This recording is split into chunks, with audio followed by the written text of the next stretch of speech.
दुनिया की सियासत कभी शतरंज की बिसात जैसी लगती है। मोहरे बदलते हैं लेकिन बाजी वही रहती है। और आज की बाजी वॉशिंगटन और मॉस्को के बीच, डोनाल्ड ट्रंप और व्लादिमीर पुतिन के बीच की मुलाकात बेनतीजा रही। क्योंकि ट्रंप और पुतिन की इस मुलाकात पर पूरी दुनिया की नजर।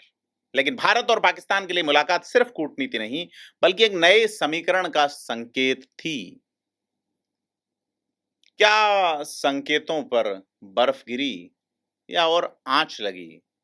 क्या अमेरिका और रूस के बीच इस नई समझौते की आहट, जो कि सफलता में नहीं बदल पाई, भारत के लिए कितनी असरदार रहेगी, या फिर पाकिस्तान को एक और सांस लेने का मौका देगी अपने पुराने खेल को जारी रखने की? नमस्कार, मैं प्रदीप हूं। आप थिंक 360 देख रहे हैं।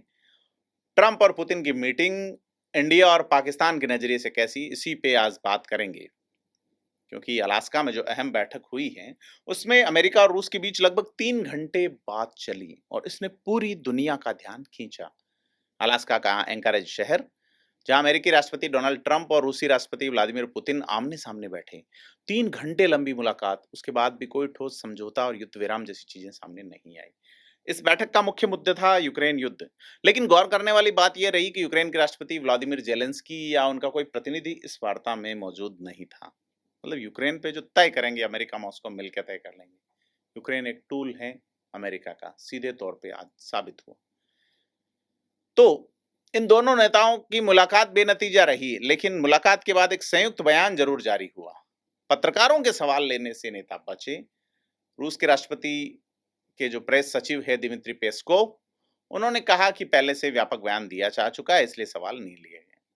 पुतिन ने युद्ध को त्रासदी कहा और कहा रूस इसे खत्म करने में ईमानदारी से दिलचस्पी रखता है, लेकिन उन्होंने यह भी कहा कि किसी स्थायी समाधान के लिए मूल कारणों को खत्म करना होगा।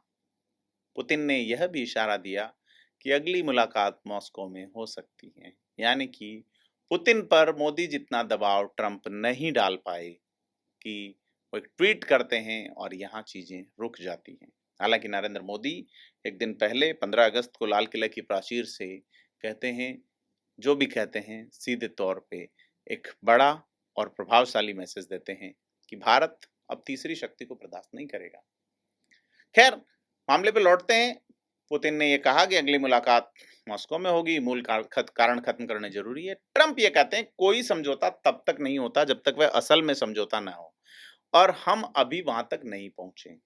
का बातचीत में प्रगति हुई है और आगे वे नाटो सहयोगियों, यूरोपियन यूनियन के नेताओं और सीधे राष्ट्रपति व्लादिमीर जेलेंस्की से भी बात करेंगे। पिछली बातचीत आपको याद होगी, बड़ा गहमा गहमी आपस में हुआ था, कई एआई वीडियो बने थे। बड़ी चीज ये है कि इस मुलाकात पे भारत की नजरें भी टिकी हुई थी। वजह यह थी कि अमेरिकी राष्ट्रपति डोनाल्ड ट्रंप ने भारत पर टैरिफ बढ़ाने का ऐलान कर दिया, 50%। हालांकि इसके बाद एक बयान में डोनाल्ड ट्रंप ने जरूर कहा है कि चीन और भारत पर बढ़े हुए टैरिफ के बारे में सोचा जा रहा है। क्योंकि अमेरिकी वित्त मंत्री स्कॉट बेसेंट का पहले का जो बयान था, जिसमें उन्होंने कहा कि ट्रंप और पुतिन की बातचीत अगर बेनतीजा रही तो भारत पर टैरिफ जरूर बढ़ेंगे।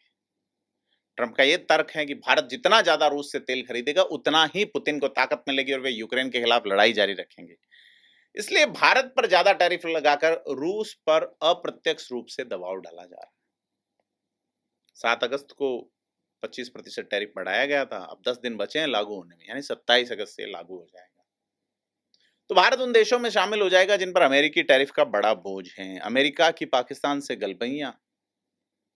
बड़ी चीज ये है कि जिस तरह से असीम मुनीर को बुला के डोनाल्ड ट्रंप ने व्हाइट हाउस में बिठाया, उससे भारत को मैसेज दिया गया है कि अमेरिका को आप कितना भी दोस्त बताने की कोशिश कीजिए, अब सिर पे लाल टोपी रूसी फिर भी दिल है हिंदुस्तानी वाले लोग हैं, तो अमेरिका लगता नहीं कि भारत को कोई फायदा लेने देगा।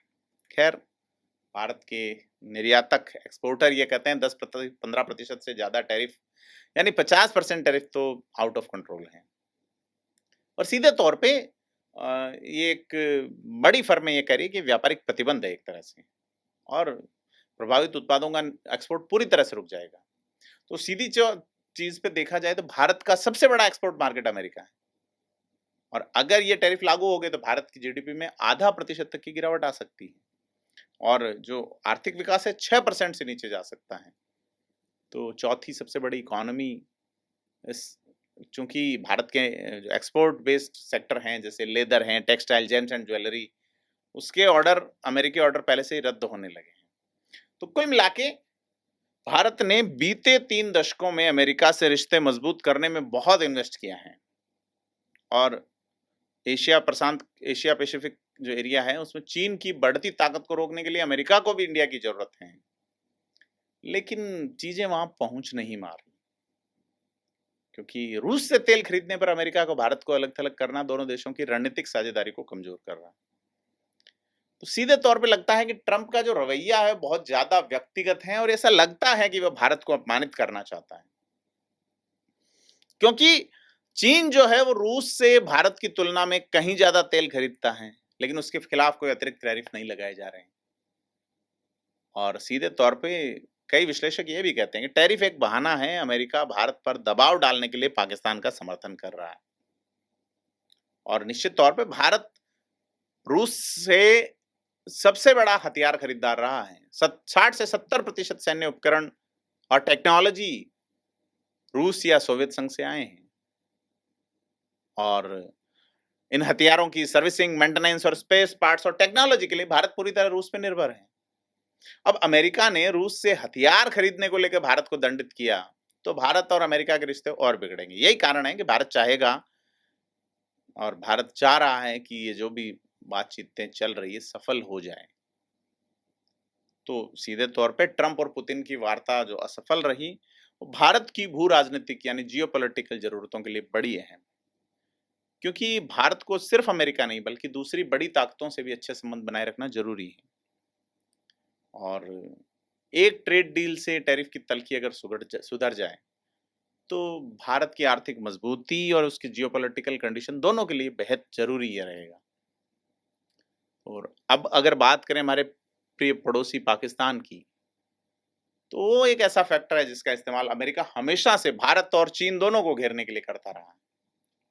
और पाकिस्तान निश्चित तौर पे भारत की एक विदेश नीति की कमजोर कड़ी है और इसका जो इस्तेमाल पाकिस्तान जो है वो भारत को दबाव में लाने और रणनीतिक स्वायत्ता को चुनौती देने के लिए अमेरिका की मदद से करता रहा है। अमेरिका भी ऐसा करता रहा है। तो कुल मिला के अलास्का में ट्रंप और पुतिन की वार्ता बिना नतीजे के खत्म हुई और सीधा असर भारत पे दिखा। भारत पर टैरिफ का दबाव बढ़ रहा है, अमेरिका से रिश्तों में तनाव बढ़ने की आशंका भी है और इस स्थिति में भारत को बेहद सावधानी से कदम बढ़ाना होगा ताकि उसकी आर्थिक स्थिरता भी बनी रहे और उसका जियोपॉलिटिकल संतुलन भी कायम रहे। आपको क्या लगता है हमें कमेंट करके बताएं और थिंक 360 को सब्सक्राइब जरूर करें। धन्यवाद।